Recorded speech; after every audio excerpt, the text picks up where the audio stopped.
Vai. O que aconteceu? Eu peguei esse livro, cortei aqui, ficou machucado, por isso que eu fiquei triste. O que você tá? Triste porque eu machuquei meu dedo de tesoura. Deixa eu ver. Mostra pra câmera. Nossa, que corte grande. Você chorou? Chorei, eu gritei. Como que você chorou?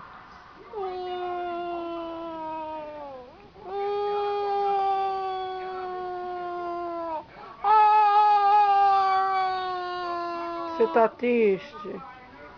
Fala pra mamãe então. Porque eu tô triste porque eu te amo. Conta mais pra mamãe. Porque eu te amo, porque eu amo muito. Quem mais você ama? Meu pai, você, e que é meu amigo é o Guigui, te amando. Te amando? Quem é te amando? Dessa Simone. Tia Simone? Do Dá Guigui. dá um alô pra eles. Assim é. Aí, fala daí mesmo pra eles. Mas aí eu não Ouve, depois na internet. o Guigui é mais meu amigo, porque ele é o telefone que liga para pai. Ele que é meu amigo, mais meu amigão.